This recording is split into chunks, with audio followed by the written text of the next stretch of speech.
Old School Lane Casual Chats is brought to you by Old School Lane, producing various content from blogs, videos, and podcasts discussing about movies, TV shows, video games, and everything else in between since 2011. You can check out the podcast on Anchor, Spotify, Google Podcasts, Apple Podcasts, Stitcher, Radio Public, Overcast, Breaker, Pocket Cast, and YouTube. We're associated with Channel Frederator, Manic Expression, The Comic Book Cast, and The Aaron Meta Show.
Everyone, welcome to the last episode of Casual Chats for 2021. I am Patricia, and I am here with Chris, aka RowdyC. Welcome back, Chris. Yo, and hello, everybody. So, as you guys know, over the past few years, we have been looking at all of the different eras of Disney. So, for those who are new to this podcast and are wondering what are we talking about, well, Disney fans like to compile all of these movies and divide it into 7 different eras. We've talked about the Golden Era. We've talked about the Silver Era. We talked about the Bronze Era. We talked about the Renaissance Era. And the only eras that we have not talked about are the Wartime Era, the Revival Era, and now we can finally scratch one of them off of our list, because today we're going to be talking about the post-Renaissance era, or some people like to call it the Second Dark Era. So these are the films that came out from 1999 or 2000, depending on when this particular film that we're going to be talking about in just a moment came out, all the way to 2008. I know some people debate it's 2009 because of Princess and the Frog, but a lot of the Disney era fans who put together these particular lists always cite that Princess and the Frog is the first of the revival era, so we will not be talking about it, so I deeply apologize. I am going to make let you know in advance that this definitely was the era that up to this point I had probably the least amount of knowledge and information about. You gave me the list in advance of all the films that we'll be talking about here, and I will admit that at that point, there were still quite a few of them I had not watched at that time. Now, I did manage to spend the past days up to this point of this recording, watching and getting it and adding to as many of them as I could. Mm-hmm. The two things you need to point out about that is one, the first 2 on this list I unfortunately still did not get around to, so I'm probably not going to be able to have much to discuss on them. Everything else I either had watched before you contacted me about this, or was able to watch in the days up to our recording right now. The other thing to point out here is that this is kind of a teaser. After watching all of what I was able to, and even taking into account the 2 that I didn't get into, I may have a different name perhaps for this era, which I'll get to probably up later on at the ending of this podcast. a lot of changes had happened in the world of animation. The rise of 3D animation with the likes of Pixar with Toy Story. And I'm sure that you guys know about the story about Jeffrey Katzenberg, and we mentioned him a couple of times in our retrospective. But the direction of Disney was not going in which he wanted to. And he wanted to be like the main boss behind it after the previous one had passed away in a tragic helicopter accident. But Michael Eisner, the president of Disney at the time, did not like him very much. So after some disagreements involving with Toy Story and some other projects, he had left and he decided to start off his own animation company, which was DreamWorks, alongside with Steven Spielberg and David Gelfand. Now, Steven Spielberg had his toe dipped into creating his own animation company with producing films with Amblimation, but that shut down shortly after the release of Balto. And then afterwards, I guess, with the combinations of somebody who worked on Disney and such. So they decided to create their first animated feature, which was Ants. And that was a project that Jeffrey Katzenberg wanted to do for Disney, but didn't exactly happen. Yeah, so with the rise of 3D animation and the downfall of 2D animation, and a lot of people who had formerly worked at Disney had left to do other projects for DreamWorks, and some left for Warner Brothers when they were doing like Quest for Camelot and The Iron Giant and various other things. Some people left to work for Fox Animation Studios with Don Bluth right before a lot of them left to, work on Blue Sky Studios after that company shut down when Titan AE became a flop. So this is the point in which when Disney became very experimental. This was the time in which when they started releasing a lot of different films that weren't usually their contender of the stuff that they had been releasing prior, and seeing if they can be able to hit a new audience. And so we're going to be talking about one that was on production since the 80s. We're going to be talking about Fantasia 2000. So now, the story behind this is that, as you guys know from the original Fantasia, this was like Walt Disney's magnum opus project that he wanted to work on so much. And there were plans for a sequel. And then due to the war and due to the project languishing for a few decades, it never really happened until 1984, in which when two animators decided that they wanted to come back to this project. And so it was going to be called Fantasia Continued. And then Michael Eisner was like, I don't think we should really bring this back. But then something interesting happened. When Fantasia was released in direct-to-video in 1991 to coincide with the film's 50th anniversary, it gained a massive audience once again. And so that was when they decided, okay, we're going to do this project on Fantasia. So it was changed over to Fantasia 2000 when the movie was released in June 16th, 2000, or if you saw it in 1999 when this premiered, depending on, where you saw it at. And so basically they wanted to combine all of the stuff that they have learned from the original Fantasia and do a new spin on it. And so there are a few animated segments that were able to make it, and others that were eventually made into its own individual shorts. We'll talk about that in just a moment. So the first one is Symphony Number 5. This was done by Ludwig van Beethoven. It's basically just a bunch of triangle-shaped butterflies, and they're just living off their normal lives until these dark butterflies start taking over them. And then we have Pines of Rome, which is about a bunch of humpback whales who are able to fly.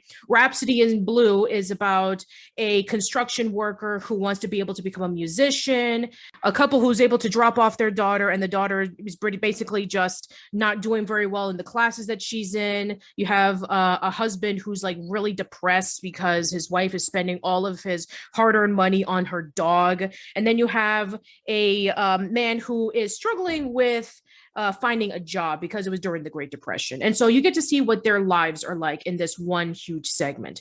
Then you have Piano Concerto Number 2, which is based off of the Steadfast Tin Soldier. The first time in almost 20 years since they tackled a Hans Christian Andersen adaptation since The Little Mermaid. And then they would do this again with The Little Match Girl, which we'll talk about in a moment, and then Frozen. Then you have The Carnival of the Animals, which is about a flamingo who finds a yo-yo. You have the replaying of The Sorcerer's Apprentice from the original Fantasia. And then you have Pomp and Circumstance, which is about Donald leading in the animals into Noah's Ark. And then finally, you have Firebird's Suite, which is about a forest spirit who is awakened and being able to make everything beautiful, but then she revives a lava monster who destroys the entire forest. So yeah, I think that when people saw this and they were thinking, okay, well, this is a nice little homage to the original Fantasia, but then there were some people who were really mixed about it, saying that the segments were not as good as the original. Some people felt that the celebrity cameos that were featured in the film, such as Steve Martin and Bette Midler and Penn and Teller, just didn't fit with the original Fantasia, that they should have had somebody like Leroy Stokowski, who was this well-known composer who was able to introduce all of these segments that happened in between. So yeah, I've seen people mixed on it. Some people really liked it and some people didn't really like it. So I know you have not seen this, so I'm going to give my personal thoughts into this. I enjoyed watching Fantasia 2000. Even though I saw the original Fantasia when I was younger, I kind of see pros and cons on both of them. I think that the Fantasia 2000 segments are really, really well done. They're varied and they are able to utilize some of the music really well. And I like the different animation styles where you have one that's kind of like really sketchy, like Al Hirschfield's caricatures. You have another one that kind of looks like anime-esque. You have one that is just simple shapes. You have one that is CGI. You have one that looks almost like anime. So I like the variety of it. And the music is actually really nice too. I mean, I agree that from some of the critics who say that maybe some of the songs weren't as good. I mean, I personally think that the pomp and circumstance in the Donald Duck segment just didn't fit. I mean, I know when people hear pomp and circumstance, they think graduation march. And hearing it in something that's not graduation is very distracting. Well, there's probably two. I was going to say this just before I say there's probably two places you might hear that music. One might think of a graduation ceremony. I can personally tell you there's quite a number of friends of mine who would think of something else when they hear it, and that would be one Mr. Macho Man Randy Savage. Oh, really? How so? That was his entrance music. Interesting. He came out in his old days with the World Wrestling Federation and whatnot. So absolutely, there's a lot of people that will forever associate it with him. Interesting. Now, I'm not a wrestling fan. I don't know anything about wrestling, but I never knew that, huh? So I guess, yeah, maybe for wrestling fans, they'll just hear that and expecting Randy Savage to come into the Fantasia short. I don't know.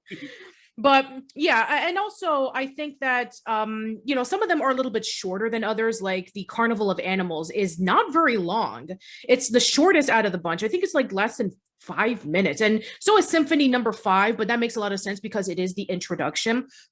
And so maybe it was kind of like a transitional piece between one part of the other. So other than that, I think that some of the music that was the shorts that were the segments that were featured in here are some of my favorites that were ever featured in the original Fantasia as well as Fantasia 2000. Pines of Rome is a great one where you have the humpback whales flying. Rhapsody in Blue is my favorite of the bunch because it actually has this really complete story focusing on different characters and the music fits so well.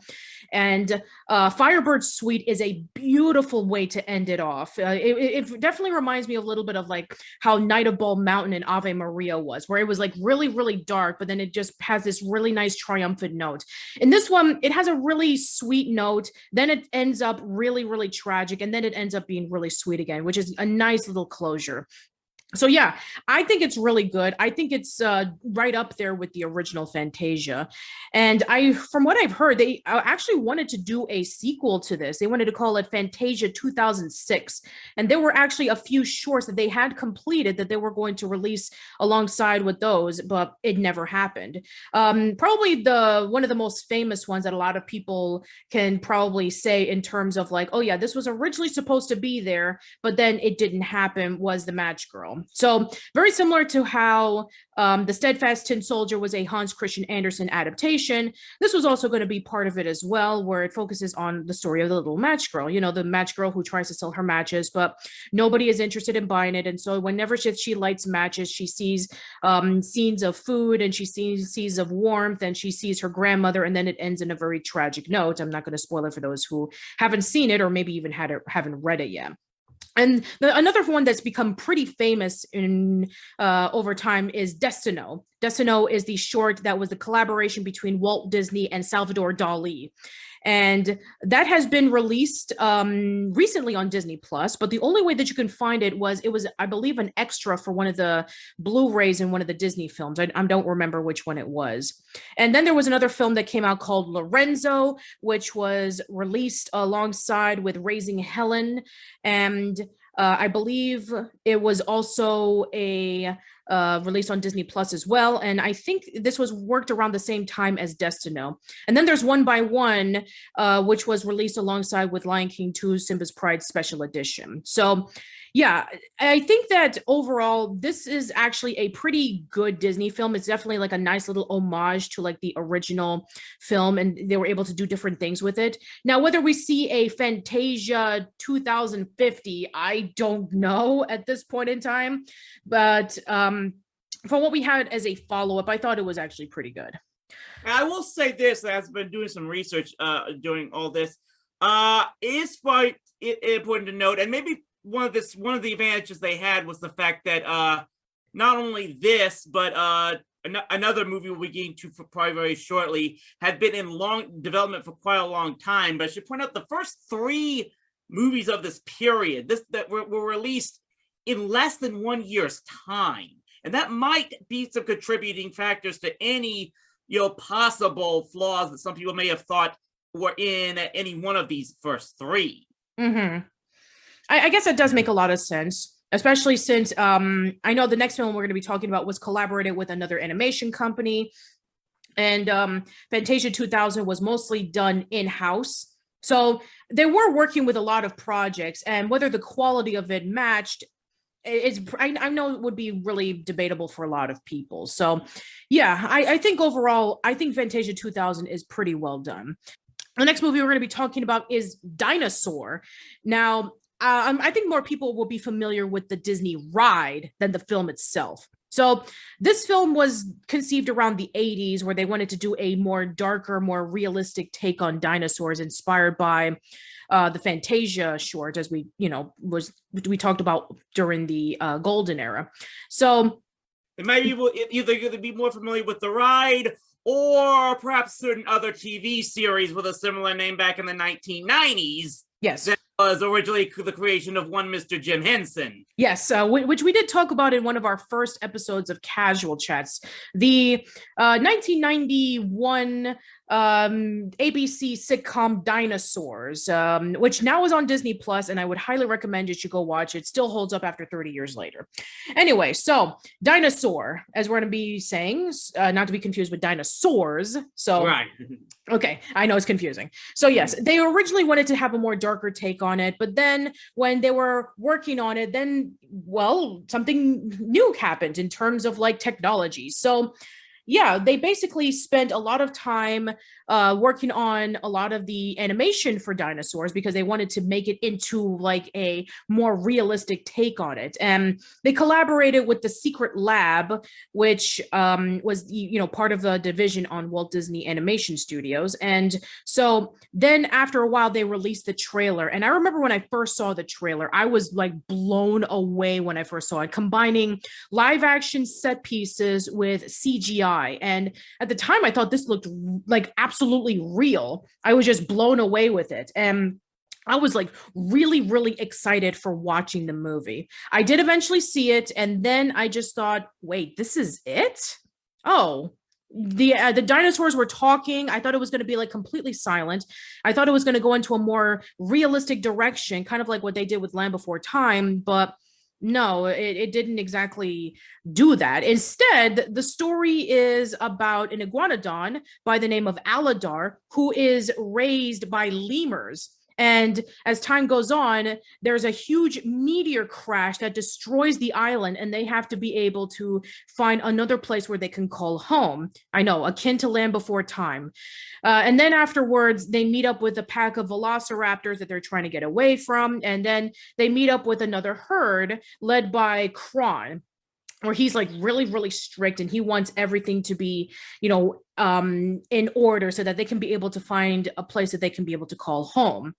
And so All the way Aladar and his lemur family, they meet up with a bunch of other characters. They meet up with a let's see, what was that?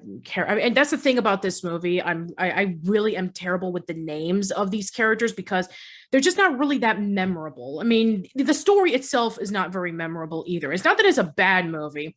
It's just that I was expecting so much after I saw that trailer. And then I was pretty let down when I saw the final product of it. And I completely forgotten about like the characters' names and, parts of the story because it was just pretty generic. And that's going to be a problem when we're going to be talking about some of the movies that we're going to be featuring in this particular era of Disney films. So yeah, I am noticing. I will say this. You mentioned the similarity to Land Before Time already, and of course, yes. what I've researched on this film, you do have to wonder how much that movie influenced this production one way or the other. Because I learned at least the concept for the Disney film was actually first developed all the way back in 1986. Yeah. That was pitched to, of all people, Paul Verhoeven. Wow. Right, almost right after it was actually pitched to him while they were filming RoboCop of all times. And eventually, supposedly, the project began development in Disney's live action division in 1988. Now, that was the same year that The Land Before Time was released in theaters. And I don't know if I've got any information on whether or not this is, in fact, the truth in the case or not, but you have to wonder how much when that movie got released, when the Don Bluth film was released to theaters, how much that might have eventually affected Disney's decision on what exactly their own film was going to be, and thus why it took well more than 25 years, or close to 20 years or so, for it to eventually get produced. Yeah, and I'm sure that another major killer for this project was Jurassic Park. That is also a possibility, yeah. Yeah, because I'm sure that Land Before Time, yeah, sure, we have this, film by Don Bluth and it's about dinosaurs, that's fine, but I'm sure that Jurassic Park was like, especially if they were working on like this new CGI technology that was just starting. I'm sure that when they saw Jurassic Park, they were like, oh man, now people are going to think that we're a complete ripoff. And I believe that this film was released shortly after, or maybe around the same time as Jurassic Park 3, or maybe The Lost World. I'm not sure. But yeah, I mean, I think that you can definitely feel that it was definitely around the Land Before Time sections of storytelling and how the characters are, because I mean, you have a character who ends up as an orphan, as like a small baby, or, in Littlefoot's case, his mother dies when it was attacked by the sharp tooth. And then you have a group of different types of dinosaurs who are trying to find the Great Valley, or in this case, you have different types of dinosaurs, like you have the Stegosaurus and you have the iguanodons, and then you have the lemurs who are trying to find a place that they can be able to call home after their place was destroyed by meteors, and they're like walking around in like this desert area with no food and no water to survive.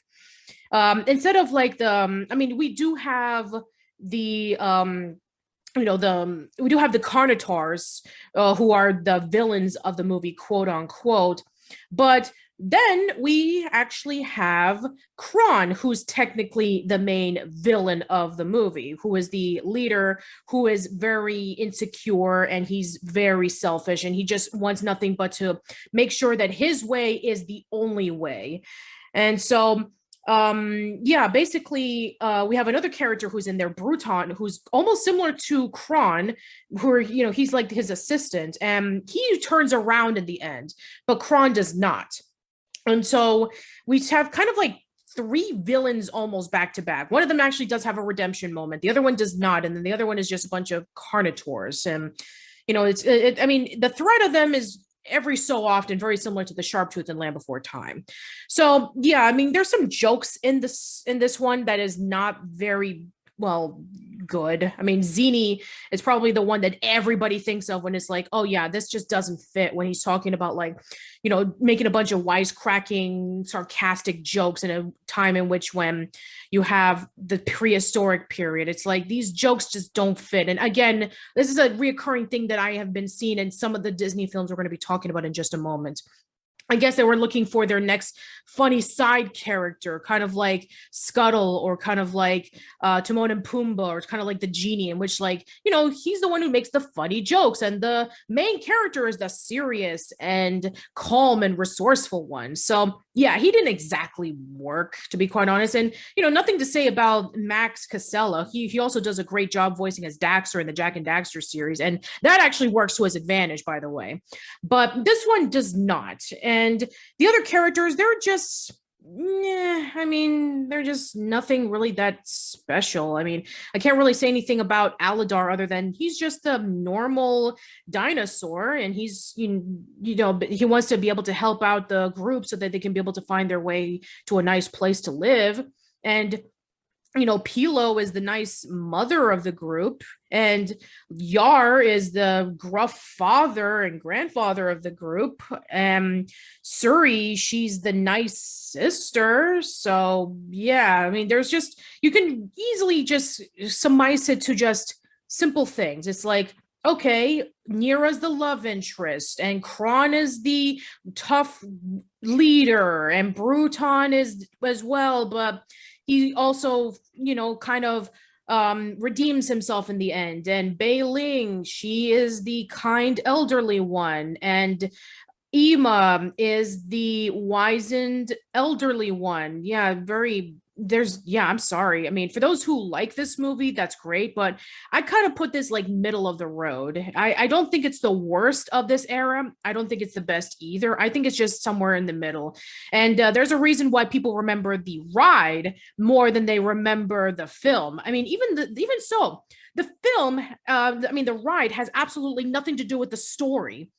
For those who have actually written the ride, it's about scientists who are trying to bring back Aladar into the modern age and trying to save them for the Carnotaur. So it's almost like Sir Jurassic Park in a way. It has nothing to do with the film. So yeah, I mean, I don't know what the making of the ride was around the same time that this film came out, but I don't know. But yeah. It should also be noted that as far as I can remember, I think this was one of those films that was technically added into the library of what we call Walt Disney feature animated films, very more post-release. For the longest time, I don't think Disney technically recognized it in the same list of their animated feature films like Beauty and the Beast, Aladdin, Little Mermaid, Snow White, Alice in Wonderland, and the like.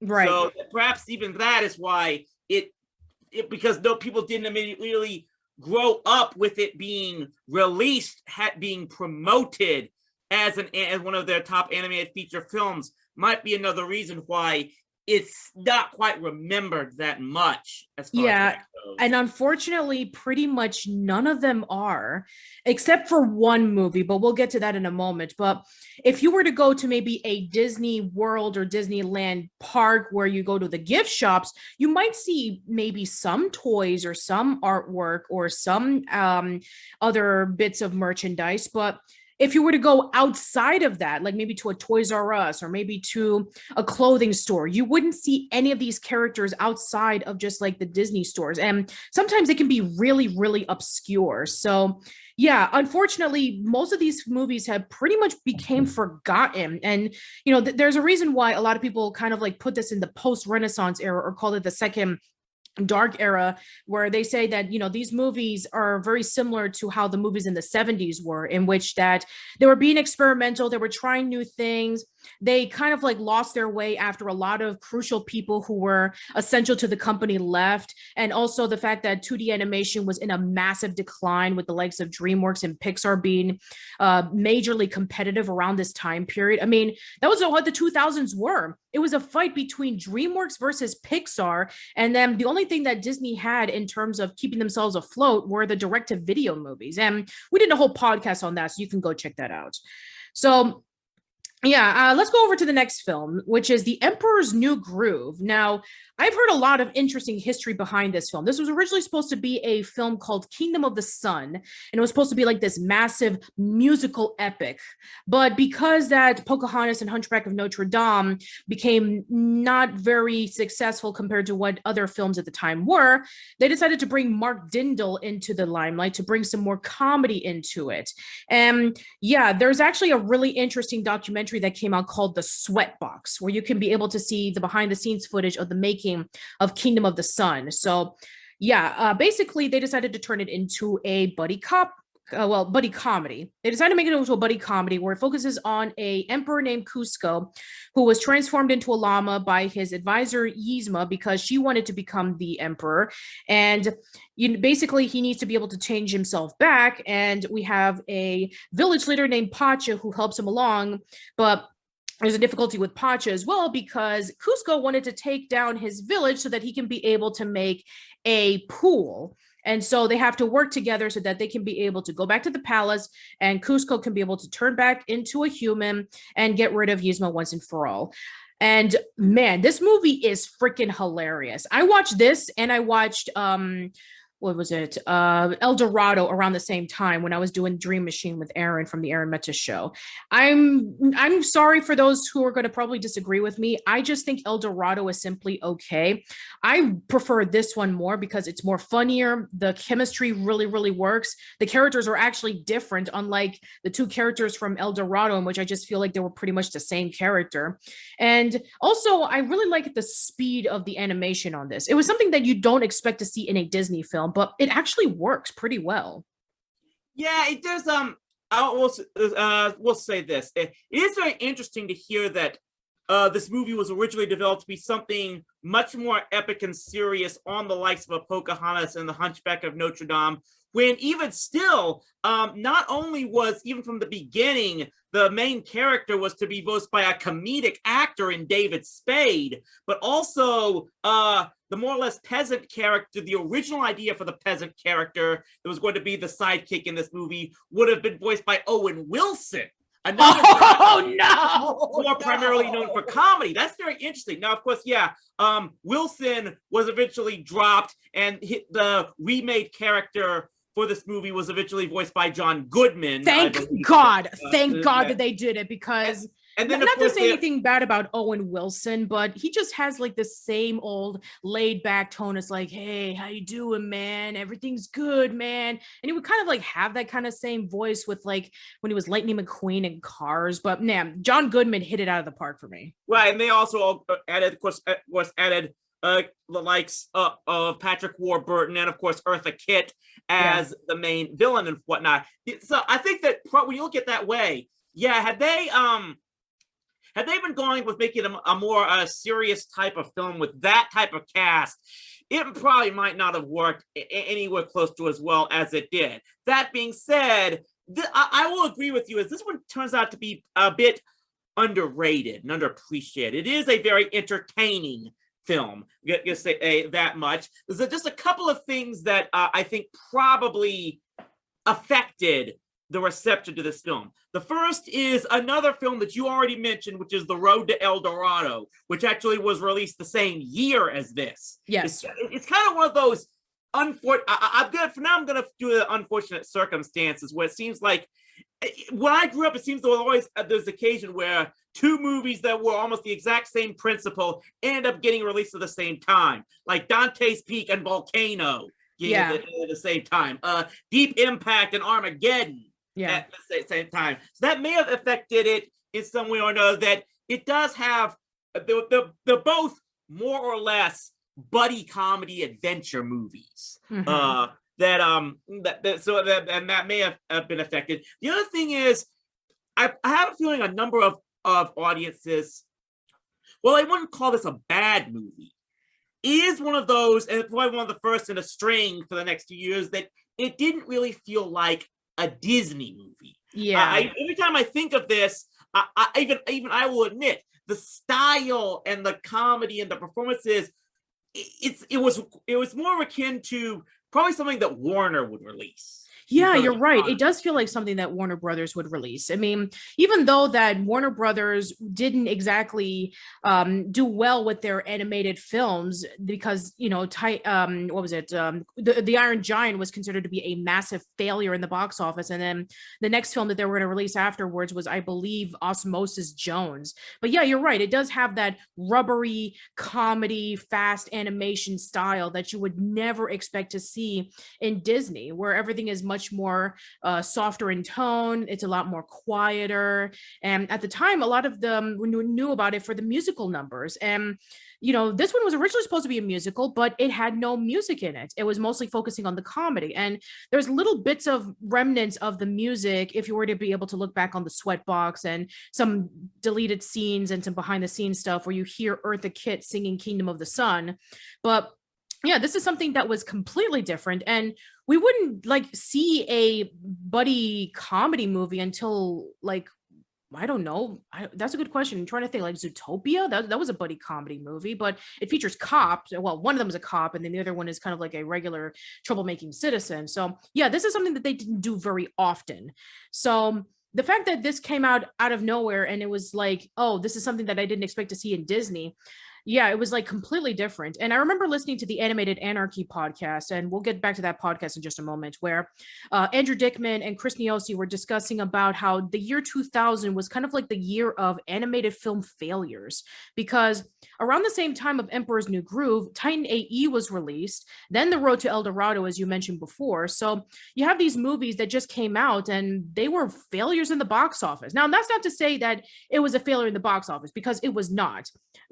El Dorado was and Titan AE was, but Emperor's New Groove was not. But it was barely able to make its budget back.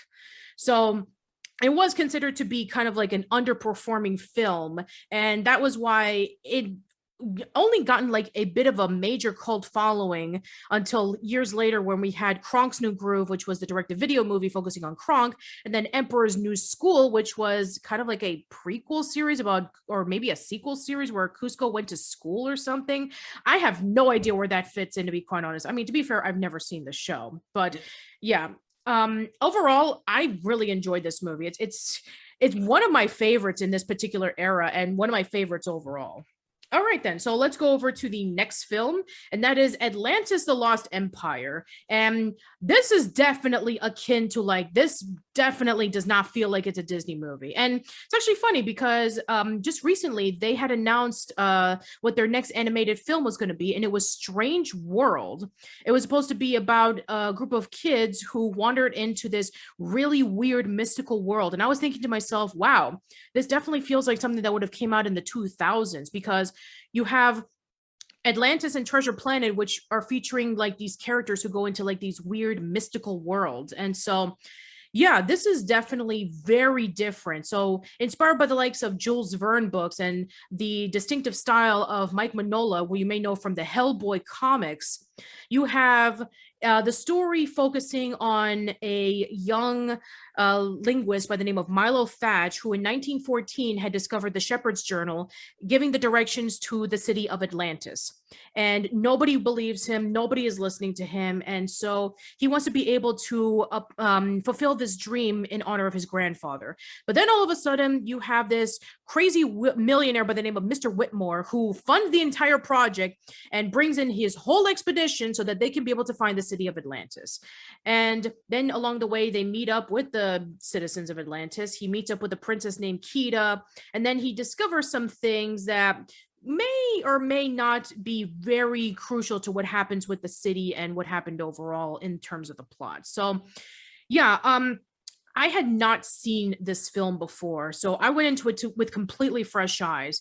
And I've seen this movie being divided into two different camps. On the one hand, people love this film, and they consider it to be one of the most underrated of Disney's block. Even our friend Eli Stone, aka The Hero Tomorrow, calls this his favorite animated film of all time. But then there's some people who actually were disappointed with it. I saw a review from Mars Girl, who discussed about how disappointed that the film was, where the characters were very one-dimensional, and that Milo seems to get everything out of convenience and he never works for it. And the story with the villains and all that kind of stuff was pretty weak, and definitely it doesn't feel what you would expect for a Disney film. And I can see both camps, and I think its strengths are really good, but I can see where the flaws are for some people who don't like it.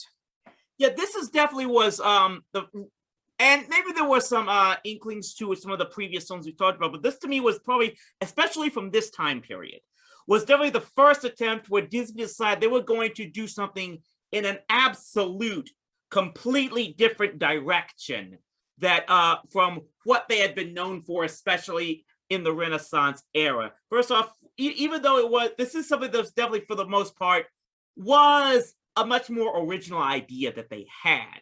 Even though, like you said, it was inspired by the writings of Jules Verne and maybe even H.G. Wells and other early 20th century science fiction writers of the time. They were still going to go completely all out on the budget as far as 2D animation goes. Even as you yourself have said, the future of 2D animation was definitely already being in doubt at this time. It's got some strengths and some weaknesses as well. Definitely give a lot of credit to the animation style they went with, especially with the character of Milo. I want to say this much because I watched this just a few days prior to this our recording right here, and I'm going to say this.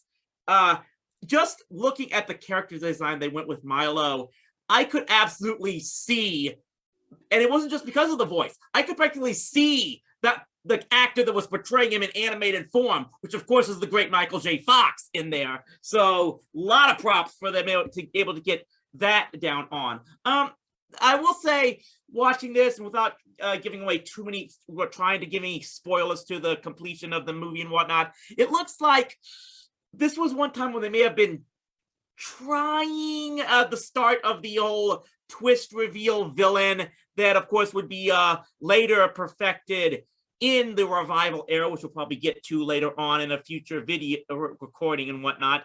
But it looks like they just weren't able to pull the trigger on it just yet, because I will say it wasn't very late into the film that I kind of got an idea who the villain was going to be, even though it's not upfront revealed from the beginning, as we are usually used to in the Renaissance periods. I would say that, yeah, I could definitely see why the reception to this movie is split. And it's probably for the same reason, because it is something completely different from what Disney had been known to do. And there's going to be people who are going to be turned off because of that. And a number of people are going to be very much appreciate they tried something like that. It's very underrated in my book as well. I thought that I give them a lot, if anything, I give them a lot of credit for trying. And they did, whether or not it succeeded or not is an individual's decision, but there was definitely a lot of effort put into this movie. And one way or the other, I could definitely appreciate them for that much. Yeah, I can too. I can definitely appreciate that they wanted to go into a completely different direction because, 2001, I mean, this was the year that animation was starting to become recognized in the Oscars. I believe that this was the same year that Shrek, Monsters, Inc., and The Adventures of Jimmy Neutron Boy Genius were, Jimmy Neutron Boy Genius was released. The Adventures of Jimmy Neutron is the TV series. So yeah, this was when, again, as we mentioned before, this was when 3D was becoming the new hot ticket to a successful film. And, this was when, as we mentioned earlier, Titan AE was a massive flop. And so I guess having a sci-fi adventure film wasn't exactly going to light anybody's world on fire at that particular time period. And especially if it was coming from Disney. I mean, we did know about Disney and they did have like 20,000 Leagues Under the Sea and all that kind of stuff. But yeah, in terms of like the direction and the tone of it, it's something completely different. It gets pretty dark at points, and people die in this, and people disappear, and people, their lives are being sacrificed, and yeah, it can go into pretty dark directions. And I mean, I can understand that, the critiques of some of the people saying that the characters are pretty one note and not very memorable, and Yeah, sure. I can see it for some of the characters, but I think that there are some things about the characters that kind of work. I mean, I did like Milo, in which he was very determined to find the city of Atlantis because he wanted to make his grandfather proud and he wanted to discover something that would be able to put him up there in terms of recognition because all they knew him for in the Smithsonian was just to help fix the boiler. And then you also have Kita, who, by the way, is considered to be a Disney princess, even though that she is nowhere in the Disney princess catalog. And that's a shame considering that Princess Kita was actually a really interesting character and she had great chemistry with Milo. And she's voiced by Cree Summer. She is not voiced by a celebrity. She's not voiced by like a well-known popular singer at the time. She's voiced by a legit voice actress, and that is something that you rarely see nowadays, and that is amazing.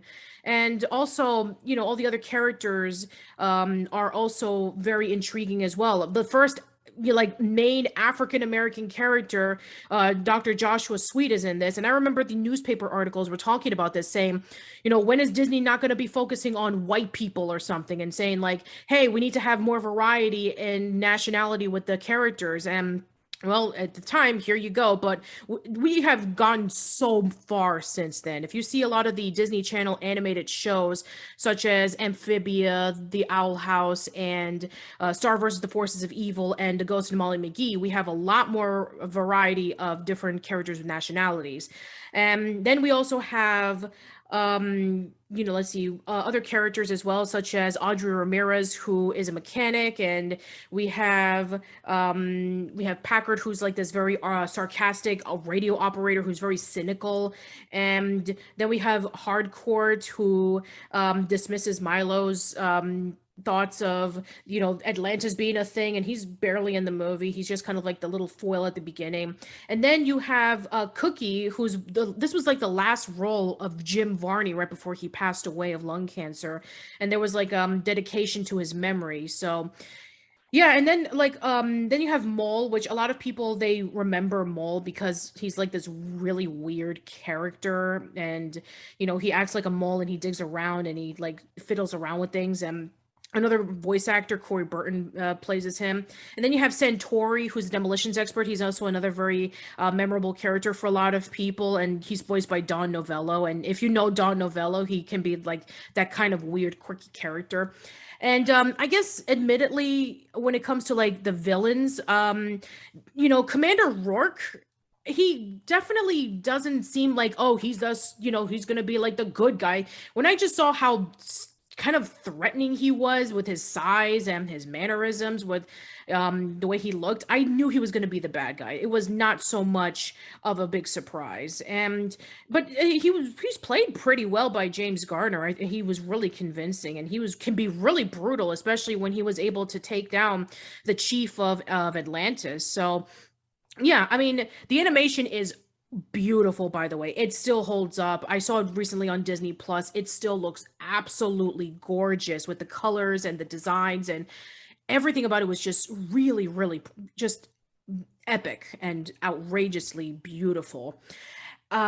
Yes, I understand that some parts of the story were a little bit rough, and some of the character designs, what maybe they could have been tweaked just a little bit, but and maybe some of the characters could have been fleshed out a little bit more. But other than that, I think that this movie is just amazingly underrated. I think that there's some parts of it that are just done really, really well, and some things that probably they couldn't exactly tighten up very well because, well, I mean, this was something new for Disney, and I'm sure that they wanted to try to see if they can be able to lean more towards an older audience, but it just didn't exactly resonate with a lot of people. And so they were planning on doing so much with this. They wanted to have a TV series, they wanted to have attractions at the theme park, and the only thing that we had from it was Atlantis Milo's Return, which was basically a few episodes of the Atlantis TV series that they wanted to do before that was canceled. And yeah, that was pretty much it. And then Atlantis was pretty much just swept under the rug and only remembered by a handful of people.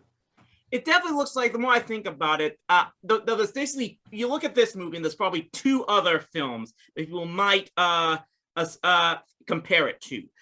first course one might be Avatar, which at least you can't accuse Disney of copying them because Avatar was released 8 years later after this. But the other, of course, might be the 1994 film, I believe it was, Stargate. And you get the feeling that maybe Disney had looked like this could have been their Stargate. Like they had an entire plan of future films and TV series to be spun off of this, but it's like it just wasn't meant to be. Like there weren't people there were just not enough people that were prepared to get a massive science fiction franchise from Disney at that point. Yeah, I mean, if they would have released a fantasy film, I'm sure that they would have done a lot better because, around the same, maybe like I believe it was like a year later or maybe around the same time, that was when the first Lord of the Rings came out, and then everybody wanted to get into the fantasy craze. Harry Potter, the Chronicles of Narnia, the Spiderwick Chronicles, a series of unfortunate events. Disney was just knocking on the wrong tree. I mean, the only thing that was like big in terms of sci-fi was like the Star Wars prequels, and well, I don't know. I mean, I haven't seen the Star Wars prequels in a long time, so I can't really say about how people feel about it. I know that there was a lot of hate for it, but yeah, they just were knocking in the wrong tree. If anything, they should have delved into the fantasy direction. I'm sure that they would have been a lot more successful.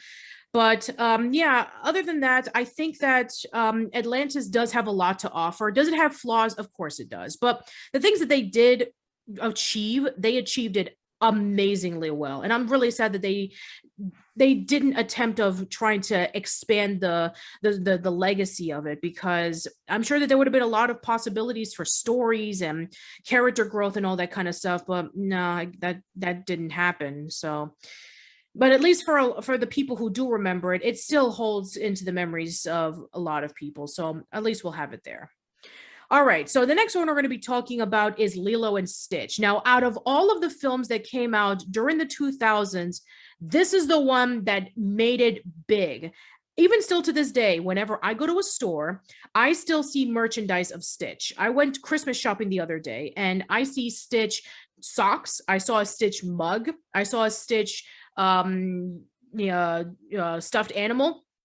The Lilo and Stitch series is big. They had the TV series, they had the direct-to-video sequels, and yeah, this one was the one that like sparked it amongst everything else that came out. Nothing remotely comes close to the amount of notoriety and merchandise and legacy that this particular series left behind. I believe that out of all the films, this was the most successful one that came out in this decade, and I can definitely see why. It's, again, kind of different than what you would expect in a Disney film. I mean, the trailers were very interesting because you have Stitch kind of like interacting with like all of the Disney characters, and that's not how he is in the movie. It's a completely different story. It doesn't really focus too much on Stitch. It mostly focuses on Lilo. So Lilo is a young girl in Hawaii who was raised by her older sister, Nani, and their parents recently died in a car accident, and they're being constantly bombarded by basically child services because they feel that Nani cannot take care of Lilo. So then Lilo finds Stitch in a dog pound and thinks that is a weird looking dog, and because that's Stitch is an alien, he's experiment 626, who was a failed experiment, and he is known for causing a lot of trouble. When he is released, he learns to be good, and he learns how to interact with humanity without causing a lot of trouble. And there's a lot of humor to this. There's a lot of heart to this. There's a lot of sad moments. There's basically an entire package of why a lot of people like this movie. A lot of people even like the music of this as well. They're able to remember Hawaiian Roller Coaster Ride, and the colors are really, really different. It has kind of like the watercolors that you would see in like water paintings, and the fact that it takes place in Hawaii is like this really interesting take on how it looks. And I don't know what time period it is because, Lilo is a huge Elvis fan. So maybe it takes place around the 40s or 50s or 60s. I'm not sure. But yeah, it definitely does feel akin to like something old, but at the same time, something brand new and something very, very interesting. And Out of all the films, this is the one that a lot of people still gravitate to when it comes to like classic Disney films, and even for this particular time period. And also, Dean DeBlois and Chris Sanders, who worked on this film, would also work on the How to Train Your Dragon films. And you can definitely tell in terms of like the design of it, in which they were able to take some old things that were in a lot of movies and able to bring a new take on it, which was actually really, really commendable. So, yeah, I think that out of all of them, this was definitely the most successful. And yeah, I think that out of all of them, this is like definitely one of my all-time favorites. Well, it definitely was it was set up to try and be the most successful, at least from a financial standpoint, because this was probably this was probably the least expensive film that was made, at least of this time period. But that just goes to show that sometimes huge amounts of budget, even on stuff like animation, doesn't have to be what single-handedly ends up attracting people to a film. It doesn't surprise me that people ended up liking things like the music, because I'm not sure if you're aware of this or not, but the music was actually composed by Alan Silvestri. Yeah. He of the Back to the Future films, and eventually a number of the Marvel Cinematic Universe films as well. But it definitely is the characterizations that definitely drive this movie. And even though you say it's not, much of the movie isn't really about Stitch, I think, to me, like, I'm gonna say this was one of the movies that I had to watch, that I watched in the last few days in preparation for this podcast. And what I got, the message I got from this movie, more than just about anything else. Yeah, there's a whole plots about Nani and her struggles to try and raise Lilo and everything about that. But really, it was about, for me, it was about Stitch, and how, like, the ultimate message is that who you are is not necessarily automatically determined by where you come from. I mean, for the entire movie, the people who made Stitch and the people who try out to get Stitch are convinced that this creature was created for destruction, and the people from outer space are just convinced that there's no other path he can take. But as you see, when he finds himself in the care of people like Lilo and Nani, one way or another, he eventually learns that you're able to make your own choices, and you yourself can determine what path you take in life, and that no matter where you come from, you can choose to take the better, more good path, even if no matter where you come from. And that, to me, is a message that I think really hits home to a lot of people. And I would say it would be a big reason why, to this day, this movie is as beloved as it is. Absolutely. And I guess you're absolutely right, because even the moments with Stitch can be really, really heartbreaking. I mean, you have that one scene in which when he's reading the Ugly Duckling story, and then he sees the Ugly Duckling crying and he says, "Lost." And then he starts crying saying, "I'm lost." That really, really tugs at your heartstrings, especially. And I gotta say this, it's a great, that alone was a great shout out that that book was definitely inspired not by the original Ugly Duckling story, but by the Silly Symphonies animated short that Walt himself created so many years ago. So that was kind of a nice shout out for them to add it into this film as well. Absolutely. That was a great little touch right there. And also, I think that the characters are also able to work. I mean, Lilo acts like you would expect for a young child to be. She's kind of weird, she's kind of quirky, and she's going through a lot of stress, especially since she recently lost her parents and she's raised by her older sister, and she doesn't exactly know what to do. And her life is on the line, especially being taken away by child services. And so is Nani, where she's really stressed out trying to work at a job and trying to at the same time balance between being with her boyfriend David, and also with trying to keep the house afloat, and trying to learn how to be a good parent for a child who's very, very kind of crazy and a bit of a handful. And so then you have an alien coming along, and things just kind of got really, really crazy. So Yeah, and also with with Stitch, where he's trying to learn how to be good and how to interact with everybody on Earth, and because he was created for destruction.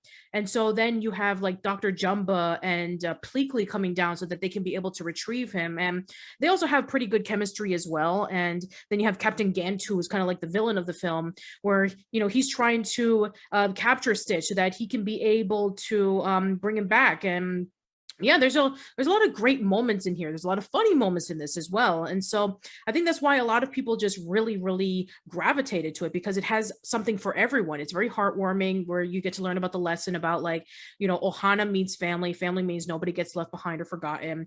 And you also have about the importance of not only family, but also of changing for the better, and being able to stick with everybody through thick and thin. And I think that that's also really, really important. And I think I understand why a lot of people just really gravitated to this film. It was definitely a major surprise that a lot of people just didn't expect, when especially when they were seeing like the trailers, where every time you have like classic Disney moments with like Aladdin and Jasmine riding in the magic carpet, and then Stitch comes along, or that one trailer with like Belle and the Beast dancing, and then Stitch comes along, and you would think like, oh, this is going to be like one of those fourth wall breaking movies, but no, it turned out to be something much more than that. Anyway, so yeah, overall, I love this movie. It's one of my favorites. It's not only from this particular era, but also overall. It's a great film with a lot of great characters, great moments, fantastic animation, great music, and overall just the complete package. And I can understand why this out of the bunch was the most successful. I want to give this a warning, just a fact. If anybody wants to catch this movie on Disney Plus, be forewarned. What's up on Disney Plus? It's that edited cut. Oh no. Okay, let's talk one about with that. The pizza box. Okay, so yeah, so there were a lot of cuts that were made in Lilo and Stitch. I'm sure everybody a lot knows about this. There were some things that they were considered that it was like, too violent, or it was not appropriate for the kids. I'm sure that a lot of people even know about when Lilo and Stitch was being worked at around 2001. There was even some things that may correlate some kind of 9/11 flashbacks for some people. So yeah, there were a lot of things that were cut into this. And yeah, I mean, I could understand where the cuts had to come from. It sadly didn't surprise me that that edited cut got into Disney Plus as well, because that's not the only case where that's happened. For those not aware, there's also the TV edit of Adventures in Babysitting is also on Disney Plus as well. Mm-hmm. Might be a subject for a whole other time there. Sure. Yeah, I guess so. So yeah, if you want to watch the original cut, I'm sure you can find it on DVD or something. But yeah, if you want to watch what's going on the Disney Plus version, then just remember that this is the edited version, and whether or not that you approve it, that's up to you. All right, let's go into the complete opposite, where Lilo and Stitch was the most successful out of the bunch. We're going to talk about one that pretty much just crashed and burned, at least the beginning parts of it. So Treasure Planet. So this was Ron Clements and John Musker's pet project. They wanted to do this since the 80s. They had been pitching to Michael Eisner over and over and over again that they really wanted to do Treasure Island in space. But then they were said, no, work on The Little Mermaid. No, work on Hercules. No, work on Great Mouse Detective. And so, yeah, this movie, when it finally was greenlit for them to work on, and it was really, really expensive. Even still to this day, it is the most expensive traditional animated film ever, with $140 million, mixing in 2D with 3D. And it was supposed to be like this big epic tale of a new take on Treasure Planet, and it bombed badly. Out of $140 million, they were only able to make 109. And this is another film very similar to Atlantis, in which it since then has been pretty much swept under the rug.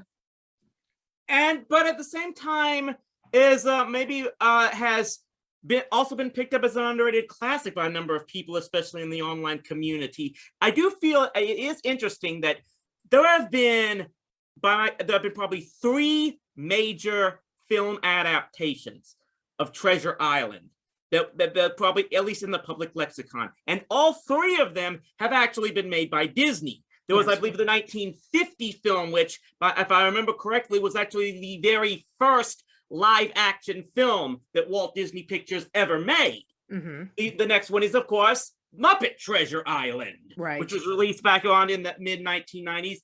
And then there's this one. I've seen this as well as watching the reviews of some of our colleagues like Eli and everything, and it definitely is a very interesting take on it.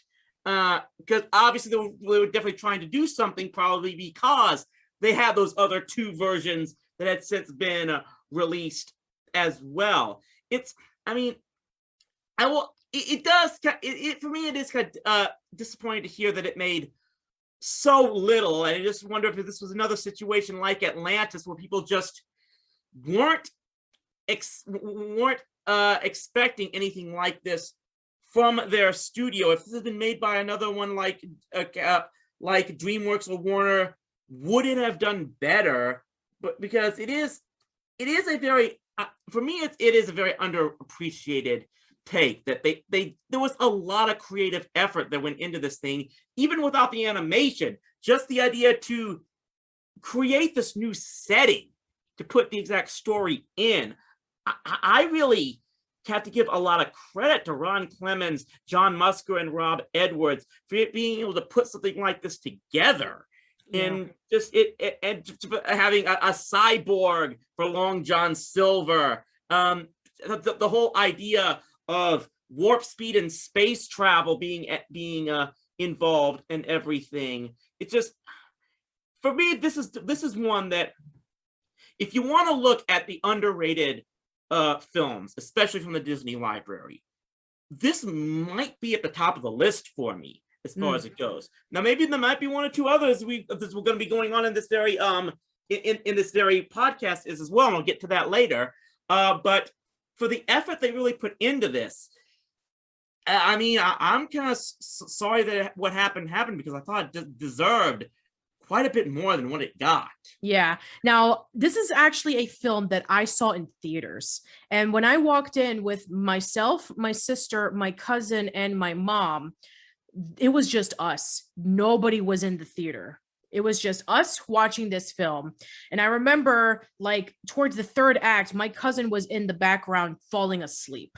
And it didn't really leave an impact on my family whatsoever, compared to like Lilo and Stitch, where even still to this day, it was one of my sister's favorite animated films. Stitch is her favorite Disney character. If she were to sign in on Disney Plus, she actually has Stitch as her avatar character. So yeah, so basically, at the time, it was considered to be a disappointment for my family. And so we didn't watch it again until, well, actually, a few months ago. My cousin came over for the holidays, and she said that she wanted to watch Treasure Planet. And I said, wow, the last time that I saw it, it was myself, my sister, and your brother who saw the film. And he fell asleep. And he's like, yeah, but he's like that. But she loved the film. And so we watched it together. And I was like, wow, this film is actually better than I remembered it was.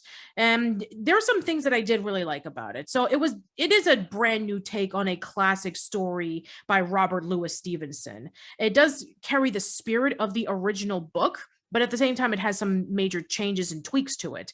And I think that there are some points in which it works out pretty well. I mean, they were able to do Jim Hawkins in a completely different way, where you have him being like this, rambunctious kid who is like kind of like a skateboarding kid. I mean, and they try to do that also with like Tarzan, with the way that he's able to go around in trees. But yeah, I think that the way that they were able to do Jim in here, I mean, I'm sure that he would be considered pretty dated by today's standards, but the way he was able to be played off, it actually kind of makes sense, considering that, his father left him, and he has a sense of adventure, and it's just him and his mom who are running this inn. And then you have this story about Treasure Planet, and he wants to be able to find Treasure Planet because he remembers hearing stories about it when he was young. And so then he teams up with a cast of different characters. Dr. Doppler, who's like this kind of like this astronomer who's kind of like a combination of Dr. Livesey and Squire Trelawney from the original book. And then you have Captain Smollett, which they made her into a woman in this one. And no, the internet didn't go into a fancy. And then you have the robot Benjamin, who was based off of Ben Gunn, but he shows up in the third act. And well, I mean, hey, keep in mind, in the second Disney Muppet film, they turned Benjamin into a woman, sort of. Yeah, sort of. And nobody complained about that. So there you go. Anyway, because you complain about that, she'll karate chop you. Exactly.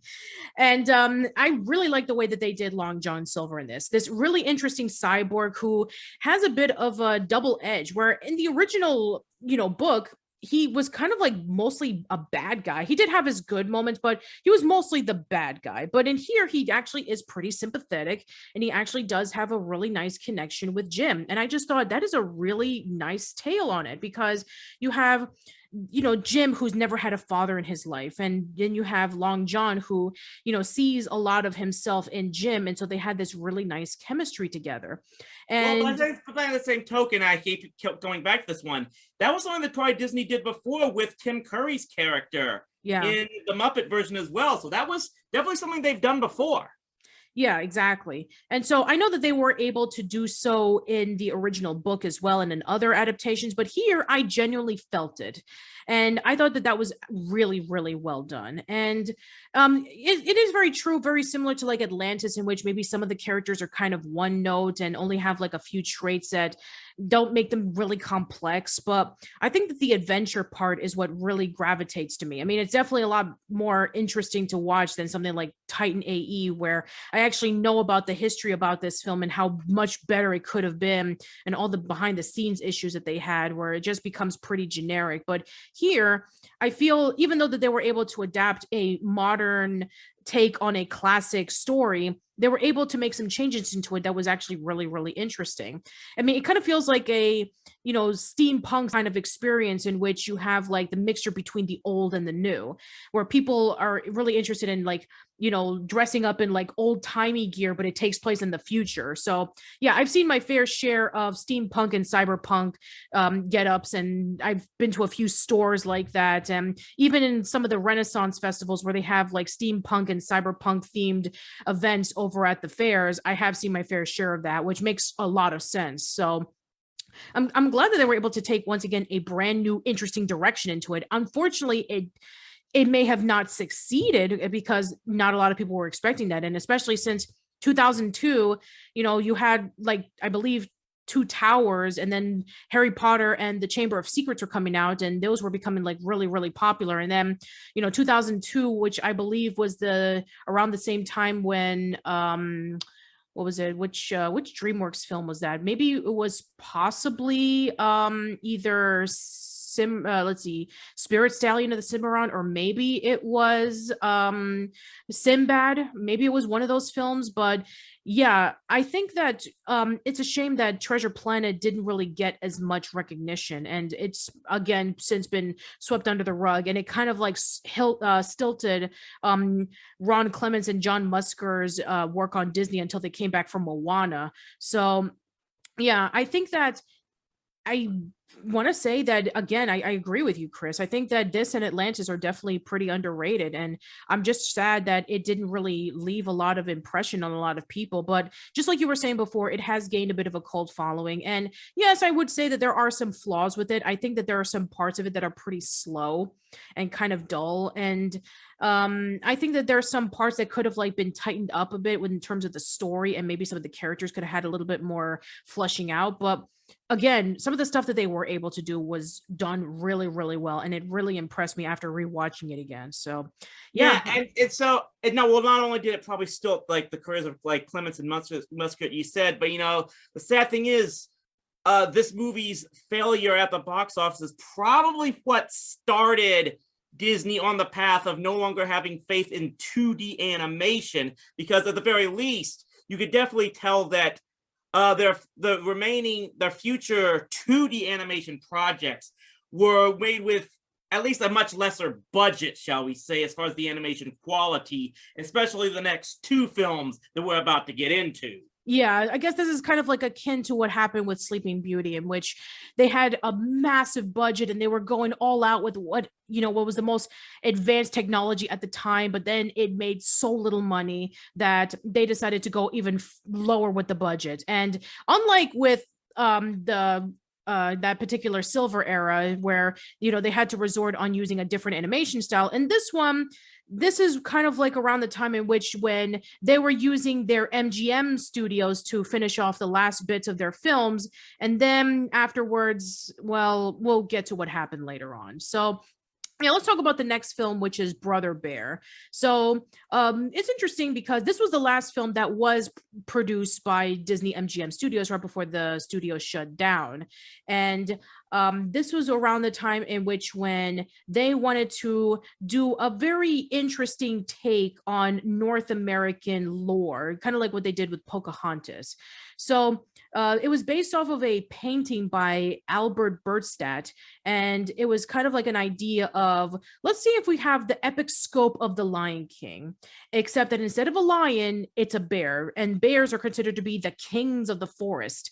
And so then they decided that, okay, well, let's just have a more naturalistic story about a bear, and he has like a father-son situation. Instead of the father-son thing, they decided to have like just two separate bears, one that kind of like see each other as like brothers. So we have a situation where we have the character Kenai, who is a Native American, and he is the younger brother of Sitka and Denali, and he learns about the true meaning of brotherhood when he is of the right age, when he is given an animal symbol, and he is given the symbol of a bear, which means love.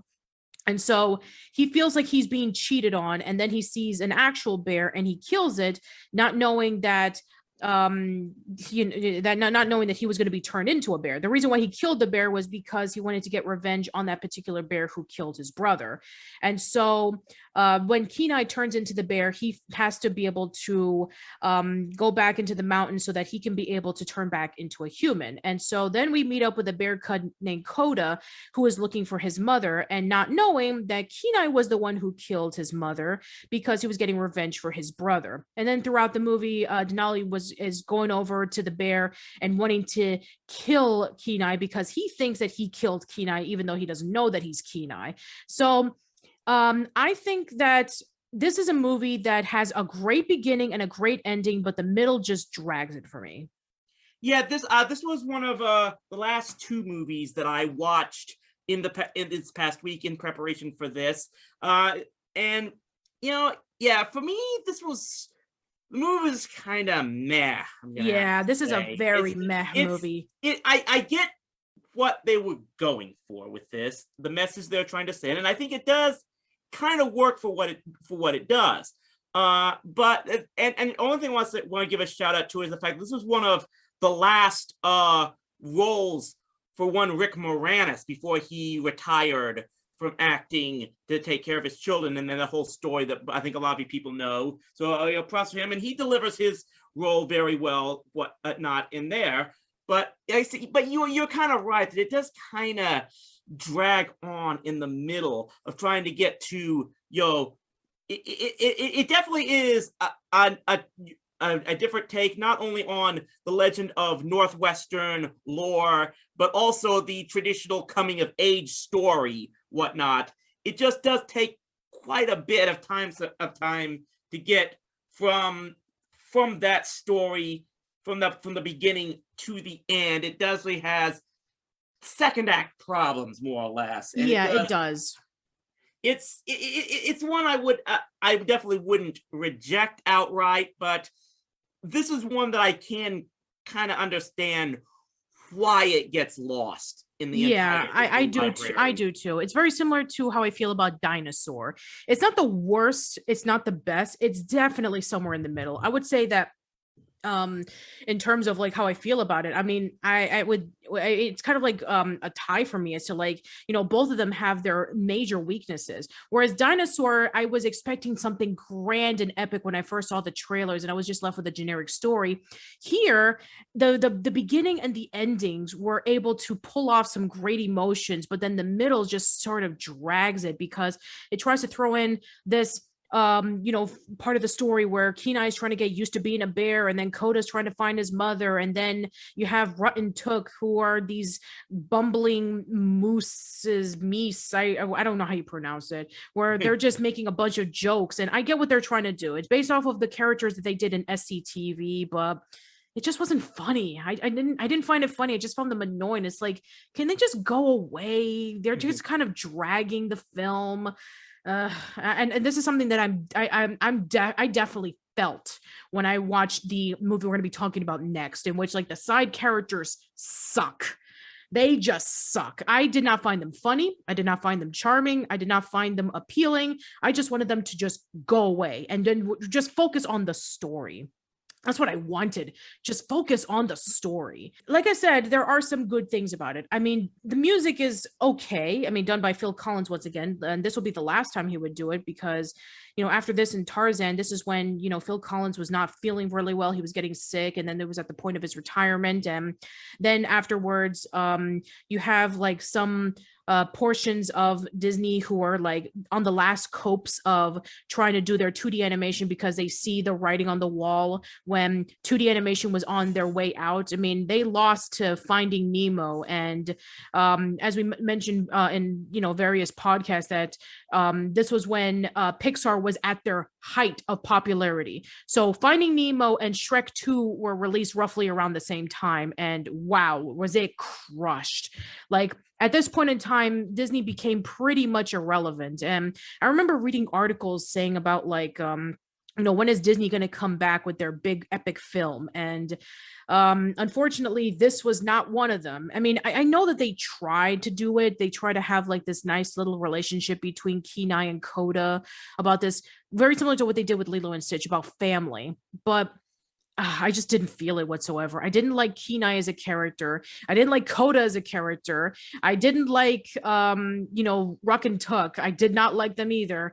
I mean, the things that I did like about it was the parts of the story involving with like the brotherhood of Kenai, Sitka, and Denali. I like that. I like the tales of making it feel like it's an old Native American story that was passed by the generations. I really did enjoy that beginning of the story where Denali was an old man. He was telling the stories of his childhood, and I thought that was a really, really clever way of tying it all together.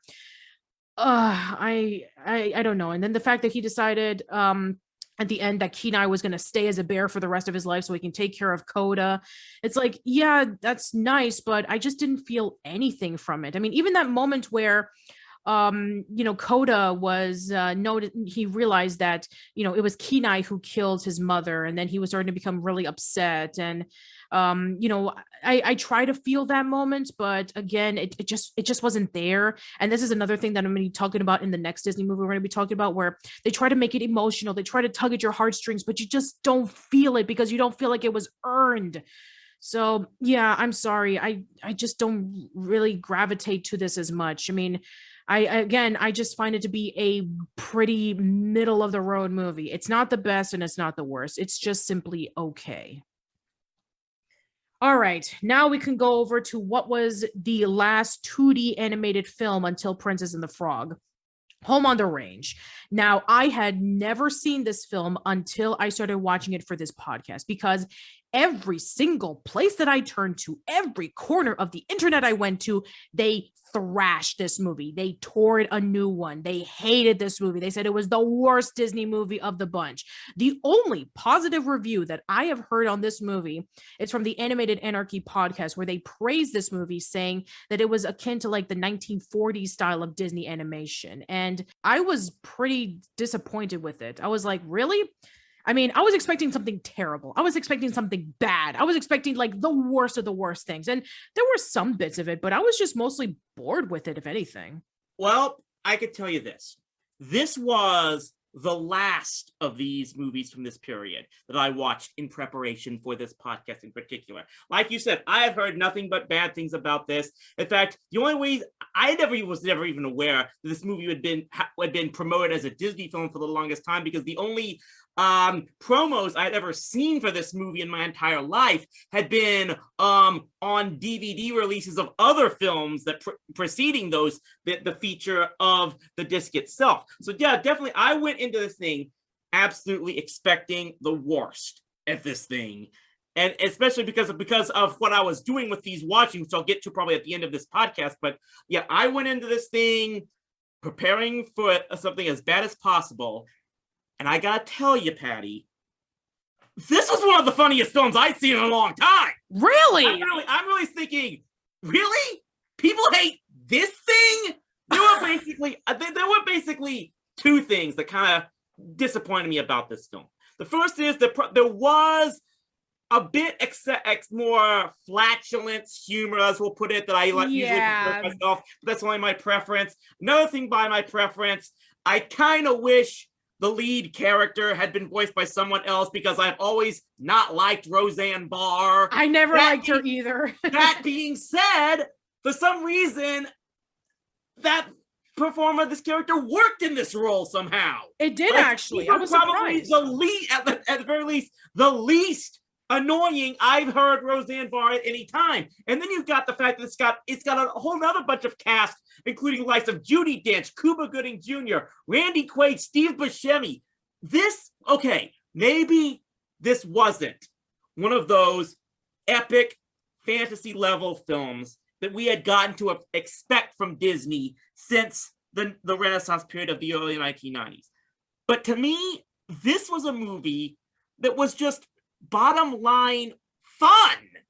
And to be perfectly honest, and maybe that's just that part of it has to do with the fact that I watched this thing now in a time period where, let's just admit, not a lot great's been going on right now for numerous reasons. And to just be blown away by the fact that this was something that, for as low of a budget this thing clearly had, at least as far as animation and whatnot, the people involved in the production of this movie, especially the voice cast, they just went all out with this thing. It's like they were just going to have a ball doing this, and it shows in the performances. And this is something that, I just found myself, it didn't matter who produced this thing. I just found myself enjoying almost every bit of it. It was up tempo. It was just goofy and wacky, silly stuff, which is something I usually gravitate to more often than not myself. And to me, it was just kind of a breath of fresh air. Let's just do something simple and silly and fun. And for me, that's something that I don't know if we desperately needed it in 2004, but maybe at the very least, I desperately needed it here in 2021. So maybe that's affecting my decision, my views of it, whatnot. But this one, I cannot hate this thing. And there's a very good chance I may watch it again at some point in time in the future after this is over. Yeah, now I can see where they were going with this. I think that this was originally supposed to be another film called, what was it called? It was supposed to be called something else, but yeah, they wanted to do a Sweating Bullets. That's what it was called. It was originally supposed to be called Sweating Bullets, and it was supposed to be a supernatural Western about a cowboy who visits a ghost town and confronts a cattle hustler named Slim, who is dead. And so basically it was told from the horse's perspective. And so I guess they decided to change it around, very similar to how they did for their other previous films, in which, a lot of production stuff had completely changed. And this is the final product of it. And I think that because that the last two movies like Treasure Planet and Atlantis, The Lost Empire went far and beyond what you would expect from a Disney movie, I think that they wanted to go back to basics. When I was hearing Andrew and Michael talking about it in the Animated Anarchy podcast, where they were like going back into like the 1940s style of Disney, where it was kind of like Pecos Bill, and it was kind of like, that fun take on animation where everything is like light and colorful and dancing and happy. I think fans just didn't want that. When they said return to form, I don't think critics were wanting that form of return. They wanted the 90s return to form. And so that's why they were let down by it. Almost every single review that I've read on this, like Roger Ebert and a whole bunch of others, were talking about how it may be fun for the kids, but as for the adults who wanted to see a return to form, like with Beauty and the Beast and Little Mermaid and The Lion King, they're not going to get it with Home on the Range. And so pretty much every single person had just pretty much just cast it away. And again, as we mentioned before, this came out around the same time as Finding Nemo, which that was a major success in the box office. And I'm sure Saberspark can tell you over and over again on the many ripoffs that film has. But yeah, I think that I guess I felt the complete opposite of this, in which I just kind of found it to be kind of okay. I was kind of bored in a lot of places, and I thought that maybe there would be some characters that I would find to be kind of fun and endearing, but there were some cases in which I just didn't really care. I mean, like that sad moment where you have um you have Maggie like being going over to the patch of heaven, and you would think that she would have a tough time adjusting to it, but she's like really really sarcastic, and it's like if anything I would have wanted Mrs. Calloway to be the one to do it. It's like somebody who's like really sophisticated and somebody who's into her ways, and then she's brought into this particular farm and she's completely out of place because everybody's like really cheerful and really happy. And yeah, I just felt like there should have been a reverse. If anything, like Mrs. Calloway should have been the one to be traded in, not Maggie. She perfectly fits right in Patch of Heaven, if anything. And then you have Grace, who is wonderfully played by Jennifer Tilly, and I just like the way that she does have that moment where she's completely tone deaf with her singing, and she's not able to go under Alameda Slim's spell. And yeah, this is speaking of Alameda Slim, he's a completely different villain than what I would expected. He's a delightfully over the top villain who just wants to buy all the land because he wants to get revenge on the farmhands who took him down and didn't treat him seriously or whatever. And then he decides to yodel the cow so that he can be able to sell it to the black market and keep the money so that he can be able to buy all the land and pay off some guy named Rico so that he can be able to pretend that, you know, he cannot be captured by the police. So yeah, I mean, there's some things about it that are simply okay. I mean, I didn't really like gravitate to one side or the other. I mean, and there are some moments in which I felt that it was kind of being a little manipulative in terms of its emotion. Like you have that one moment in which you have Pearl Gessner, who's the owner of Patch of Heaven, and she's packing away her things and she's looking back on her pictures of her time in Patch of Heaven, and there's this really sad song that's playing in the background. It's like, I didn't really feel anything. This is supposed to be the moment where you're supposed to cry. Like she's about to lose her land. She's about to go away and she's about to sell all of her animals, which she's considered to be her family, but we don't spend enough time with her. So it's like, I felt nothing. And then you have like Mrs. Calloway and Maggie and Grace, and they're supposed to be like this dynamic trio who are supposed to take down Alameda Slim so that they can be able to bring him to the police so that they can collect the bounty. And they don't exactly have a great chemistry at first until like way towards the end. And then you have Bug, who's kind of like this really over exaggerative horse who wants to be with Rico so that he can be able to become a hero.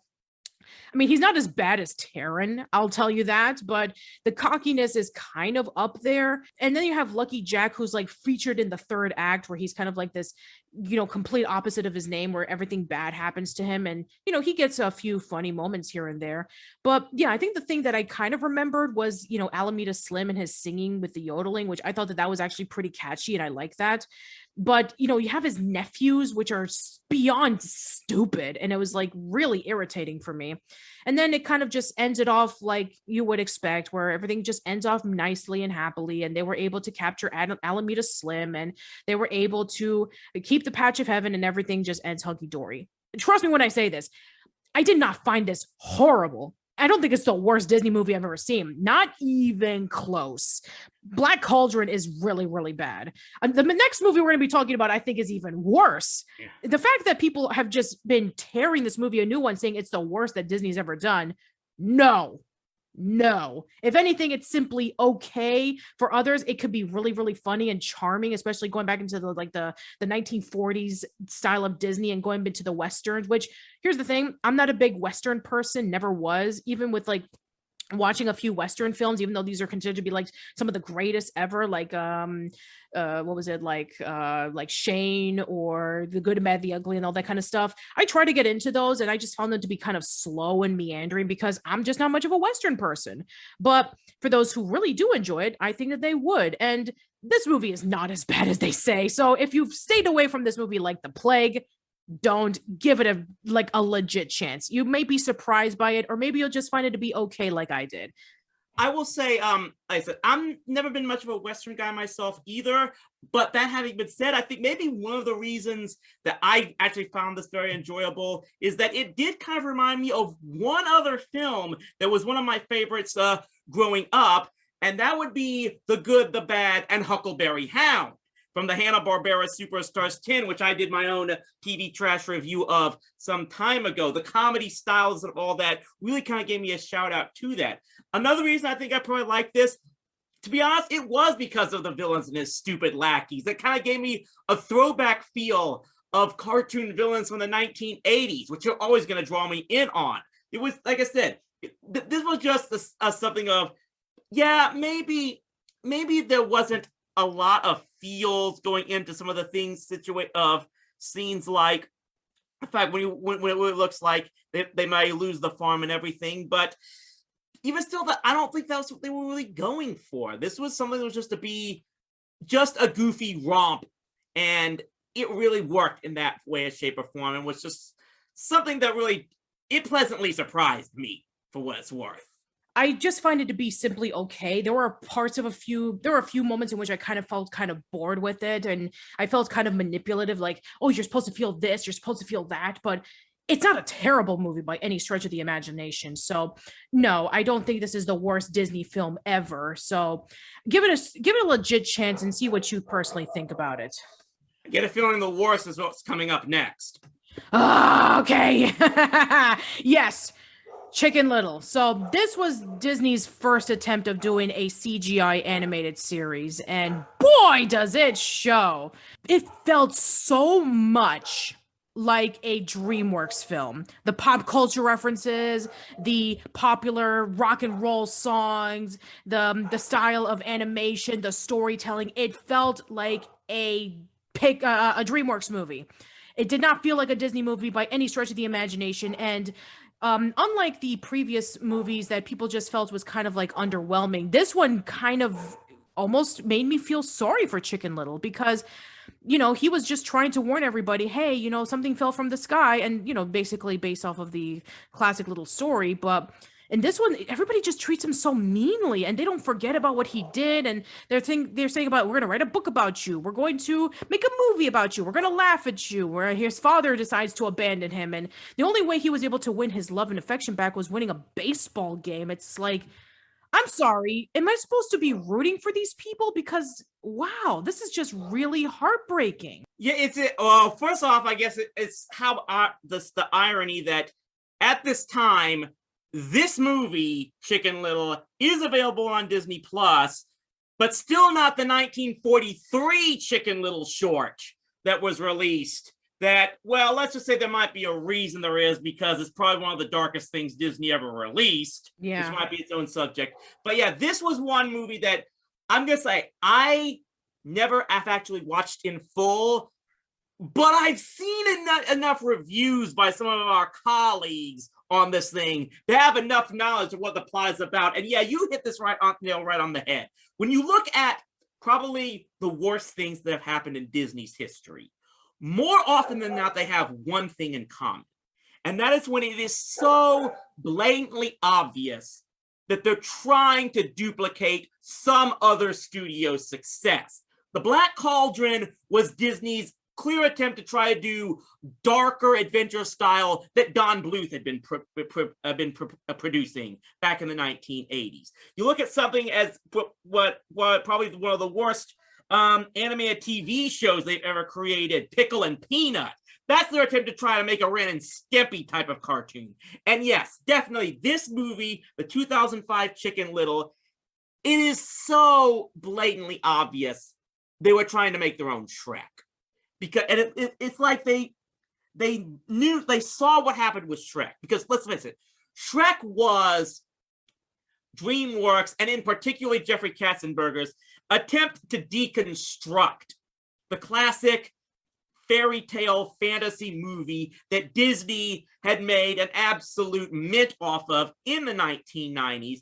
And I think a lot of people took that movie's success to believe that audiences now wanted a more jaded style take on classic fantasy and fairy tale lore. Yeah.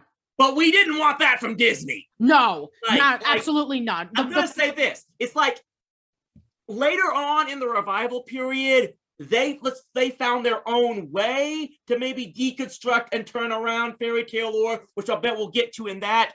But this was their attempt to try and be almost that jaded edgelord style of fantasy adventure, and nobody was asking for this from Disney Pictures in any way, shape, or form. And that it's just the fact that, yeah, it even right down to the fact that, without giving away too much, although I'm not definitely suggesting anybody go watch this thing, but just the fact that the ending itself completely subverts what the message of the original Chicken Little story was. Yeah. Just this was probably the ultimate example of what were they thinking with this thing. And I go back and forth on what was Disney's worst production ever.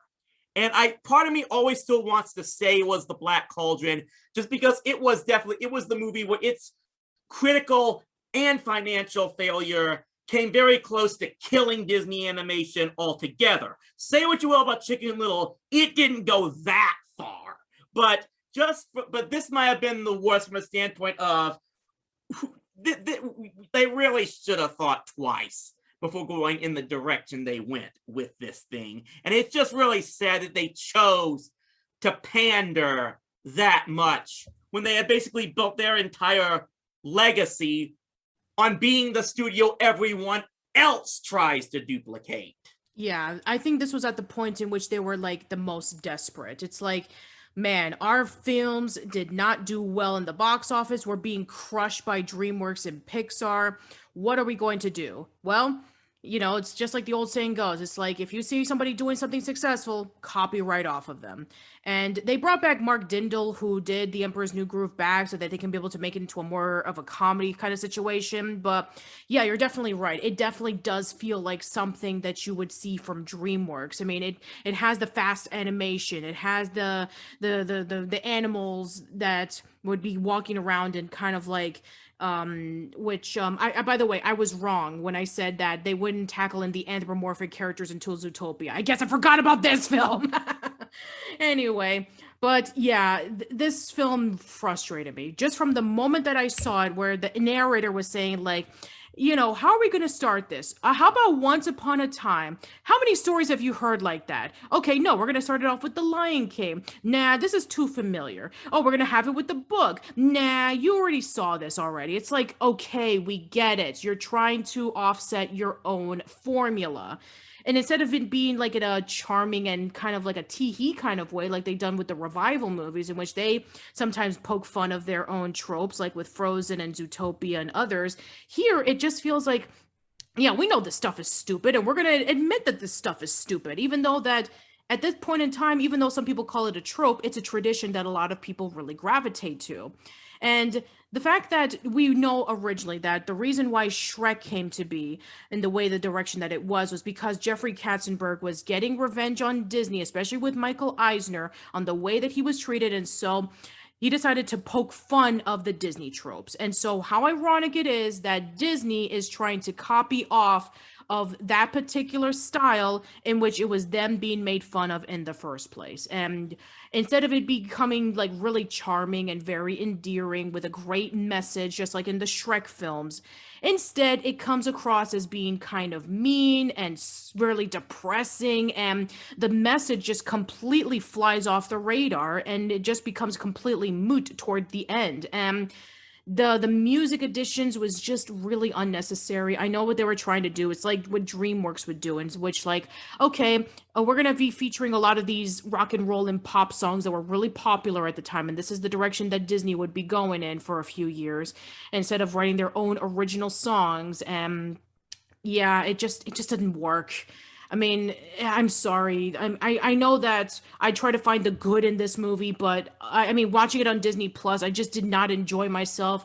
I felt really sad for Chicken Little with everything that was going on with him. I didn't really care about his friends. I didn't care about his dad. I didn't care about the townspeople. The little plot twist in the end in which it was aliens the entire time. It was like really weird, and I just did not enjoy myself watching this film. I think it's one of the worst Disney movies I've ever seen. Like, it was up there with Black Cauldron, in which I was just incredibly frustrated, but at the same time, I was very confused. I was very bored. it was just completely just draining for me. So, I mean, for those who are hoping that I would say something positive, I'm sorry, I can't. Yeah. I did not enjoy myself watching this. Now, unlike Home on the Range, in which I was expecting like the worst of the worst, and I just found it to be simply okay, this one I was expecting the worst of the worst, and I got it. Thank you. Next one. Okay, so now we're going into a direction that was slowly getting itself somewhat on track, and that is Meet the Robinsons. So it's based off of a book called A Day of Wilbur Robinson by William Joyce, who you may know. William Joyce, he's a well-known prolific children's writer. He has written a lot of books that you probably know of. He was the one who actually wrote the book of Rise of the Guardians that would eventually be adapted into a DreamWorks film. And he also was, I believe, a writer on various other books as well, but I have not read them, so I am sorry.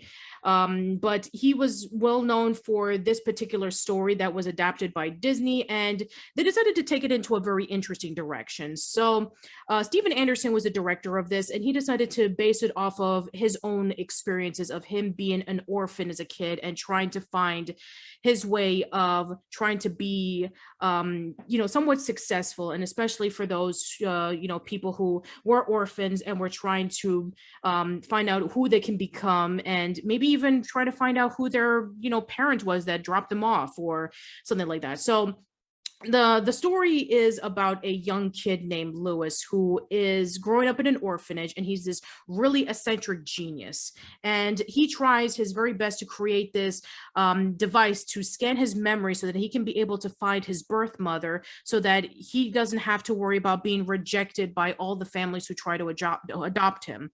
And so he decides that he's going to put together this machine to put it over to a school fair. And then along the way, you have this kid named Wilbur Robinson who meets up with him and tells him he's a time cop of the future. There's a man with a bowler hat who's planning on stealing the machine. And so then you have that happening with, the bowler hat guy stealing the machine. And then you have Wilbur taking Lewis into the future so that they can be able to find it. And there's a really complicated story that happens in between, involving with like the fact that Wilbur is actually Lewis's son from the future, and that the villain, the bowler hat guy, turns out to be Lewis's roommate from the orphanage who wants to get revenge on him because he kept him up late by fixing the device, and he lost a baseball game, and so he wants revenge on Lewis, which nowadays he's known as Cornelius Robinson when he was adopted. And so then you have a surprisingly twisted portion of the story where the bad guy is actually the bowler hat itself from the bowler hat guy, and she takes over everything and makes everybody into slaves, and it becomes post-apocalyptic, and yeah, it becomes really complicated after a while with like the whole time traveling thing. So yeah, the Robinson family portion of it is like your typical strange looking family. You have one family member who is like this eccentric scientist. You have another family member who delivers pizzas in a space, in a UFO. You have another family member who is an artist, and you have another family member who's married to a puppet. It's weird. It's really, really weird. But at the same time, the eccentricity is what is able to lure Lewis into the family and find them to be really, really charming and very endearing. And so he wants to be adopted by them, but that can't possibly happen because he technically is the patriarch of the family. But yeah, so overall in this film, I think that there was a lot of heart into it. I mean, unlike the last film that we just talked about, where there was like no sympathy for the characters whatsoever, you actually feel for Lewis, and in a realistic way, where he's an inventor. He feels like he's being misunderstood with his inventions, and he wants to be able to find his actual birth mother because he personally feels that's the only person who actually loves him. And so then he learns about keeping moving forward and being able to never give up, and so he can be able to make his dreams come true. And I get the message of this movie. I kind of feel that it's a pretty simple story, but it has a great message in the end. It's almost kind of how I feel about Monsters University, in which I found the movie to be kind of like whatever, but the message at the end was what was able to tie it all together. I do find some really good things about it. I do really like Lewis, and I do like Wilbur. I do like the bowler hat guy. He's definitely one of the more underrated Disney villains, and I also do enjoy the message of keep moving forward. So there's some legitimately good things about this one. So wait, let me see if I've got this straight. You're saying a movie that features time travel ended up having a convoluted plot? You don't say! I know, right? What a concept.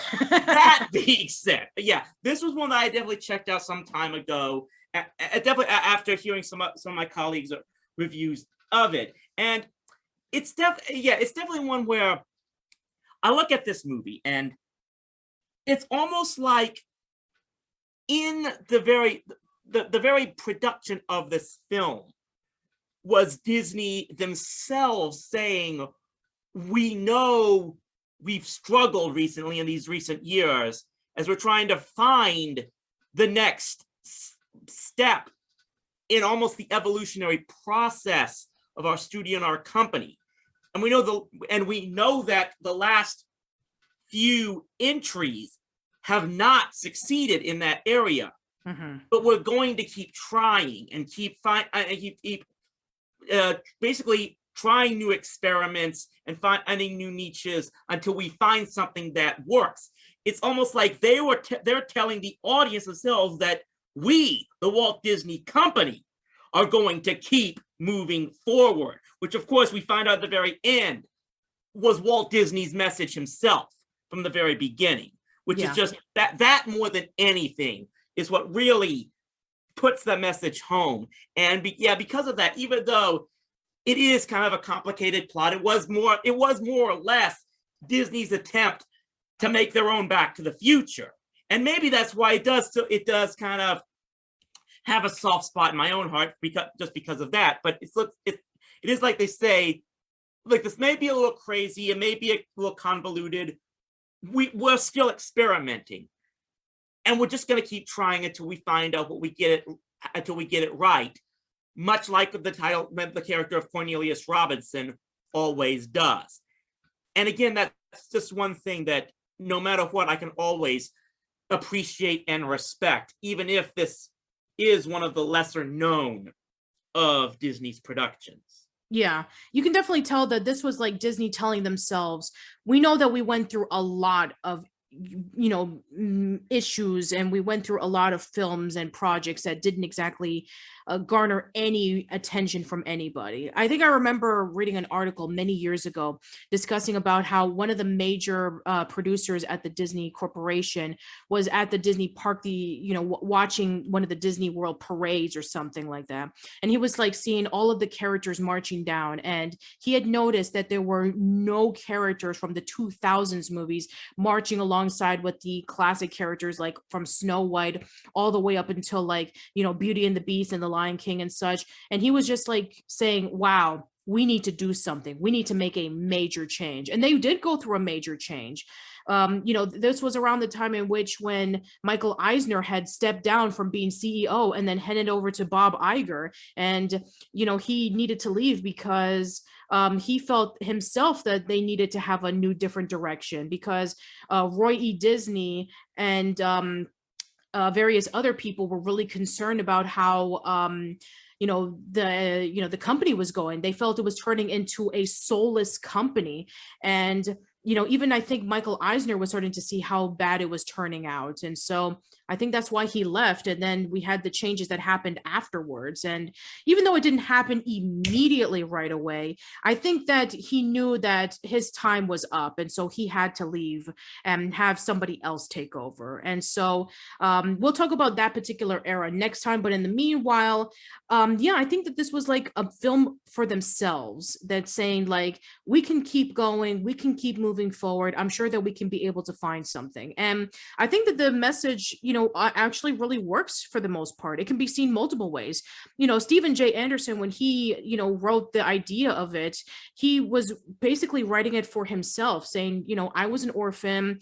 I went through a lot of struggles, and I'm writing this for myself and any orphans who are watching who feel like, they can't have a good life and they need some help so that they can be able to determine where they're going to go in life. And the message of keeping with moving forward is a great message, especially for those who are struggling. And it can work in multiple ways, I think. And so I think the family portion is kind of secondary if you think about it. I mean, even though we don't get to see the family very often, that message that we were able to learn from Lewis is actually a pretty important one. And I think that for the most part, with the convoluted story and all that kind of stuff kind of weighing it down a little bit for some people, I think what they were trying to do, I think I can definitely commend them for that. Yeah, so let's go over to our final film, which is Bolt. Now, this film, again, I had not watched until I started doing this podcast. I've heard practically nobody talk about this film. I didn't hear anybody praising this film. I didn't hear anybody talking badly about this film.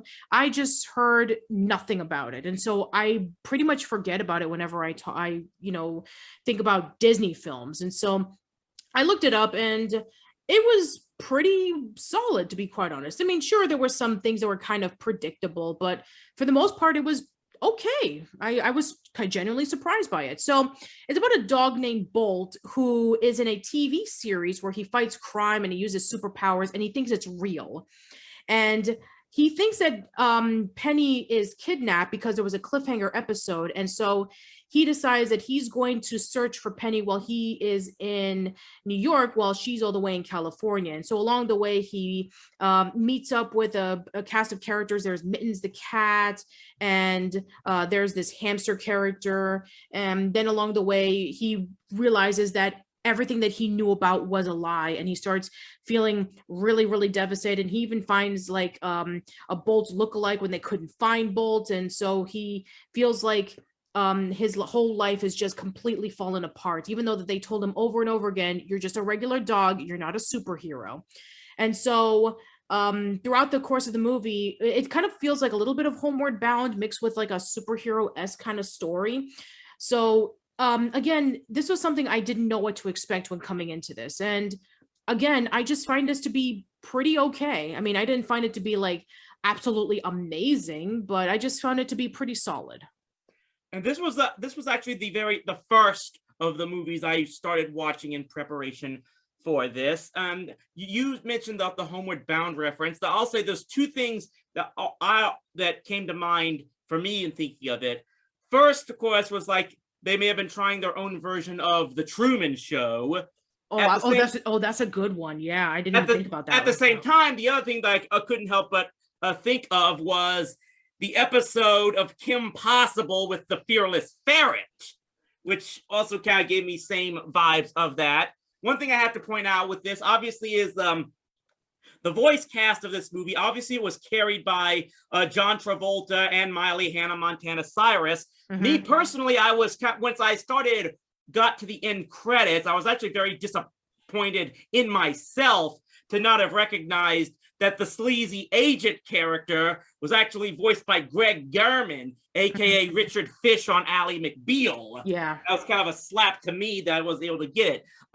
This was one that I definitely get the message they were trying to send here. And it's definitely about trying to find in yourself that it's like maybe even if you're not the type of person you think you are all from the beginning, you can still find a way to be yourself and succeed and find a new path in life and whatnot. It does have, I mean, there was the buddy cop journey story was in there as well and whatnot. I definitely one interesting I think twist in this movie is that, with possibly the exception of the agent character, there is no real quote unquote villain of this piece. It really just is like a movie about self-reflection. And maybe that's kind of just a continuation of what Disney was going for. Like I said, there was the Meet the Robinsons was its message that they're just going to keep pushing forward and trying to find themselves. And maybe Bolt was their way of saying, continuing to tell themselves, even if we're can no longer sell ourselves solely on the fantasy element, we can still find a new path for ourselves and find what we are best at and use that in the next step of this studio and this company. Mm-hmm. Yeah, I definitely kind of see that now that you mention it. It's like, you think about yourself one way your entire life, but then you're kind of like led into the fact that maybe you're not, or you weren't from the beginning. And you kind of go through this sense of identity crisis and you're wondering, who am I? What should I do? And then you have this kind of moment where you have to kind of like rediscover yourself, or maybe even know who you are in the beginning. Sometimes you may even like it, sometimes you may not like it, but sometimes it's a sense of discovering that and trying to work on it. And I think that that's kind of like what the message is in terms of what Bolt was able to give. It's like, he was like thinking that he was this superhero and that he could do no wrong and he had these amazing superpowers, and then when he finds out that he wasn't, his whole life falls apart, but he's able to find another purpose in his life. And I think that that is also very important, especially with what Disney was going at the time, in which they felt that they were completely unstoppable, but then they were being taken down immensely by the other animation companies. But then they had to rediscover themselves and find out, okay, what can we do to go in a new direction? Because we tried all of these different steps, but it just didn't work out. And so what can we do? And I think that, again, it's kind of like what Bolt was. And even though that there were some moments in which it was kind of like meandering and also the jokes didn't exactly land very well, I can get what they were trying to do. Again, this is something that I want to say for this entire retrospective of looking at all of these movies. They tried to do something different in a time in which the animation industry was going in a vastly different direction that nobody was expecting. 3D animation had taken over the world, and Disney were trying to cater to an older audience and trying to do something brand new that had never been done in their previous films, and for the most part they failed. But you can tell that they were trying to do something different and not just resting on their laurels like they were pretty much doing with the 90s of releasing like these big musicals and all that kind of stuff. And so they knew that they had to go in a different direction for this new millennium, otherwise they were going to fall apart and they were going to be just seen as like this one trick pony. And given the fact that they tried, even though that they didn't succeed very well, I mean, you can definitely commend them for what they were trying to do. And I could definitely say that the 2000s era of Disney is not necessarily what I would call very similar to the 70s era of films, in which even though that they tried experimenting and tried to do something different, and sometimes they failed and sometimes they succeeded, but I feel like every single one of these are like separate in its own right and can be watched separately in its own right. And you can find something good in it, you can find something bad in it. And I think that what can be commended by these films is that they would be the catalyst of what we would have in the next decade, where they were able to learn from their mistakes and say, okay, this is what works and we're going to keep to it. And we had a lot of successes with it. I mean, like, films such as Big Hero 6 and Zootopia and Ryan the Last Dragon and Encanto were like remnants of like what they were trying to do with going in a different direction and catering to specific audiences, or even catering to an older audience. And they succeeded in their own right, while the 2000s era films did not, except for Lilo and Stitch. But for the most part, I think that we wouldn't have the films that we have today without the experimentations and without the trial and error that the 2000s had. And it looks like they're trying to go back to it because, as I mentioned earlier in the podcast, Strange World is going to be their next animated Disney film. It's going to be coming out next year as of the recording of this podcast. And it looks like something that you would see in Atlantis or Treasure Planet. It takes place in like in a different world where you have these characters exploring like this mystical area that you wouldn't expect to see in a Disney film. And yeah, I think that for the most part, this particular era was a bit of a surprise for me. They were trying new things, they were trying to experiment. Most of the times they failed, but at least you can, appreciate what they were trying to do. I mean, they may be failures, but at least they were interesting failures. I mean, except for Chicken Little, but everybody makes their mistakes. Yeah.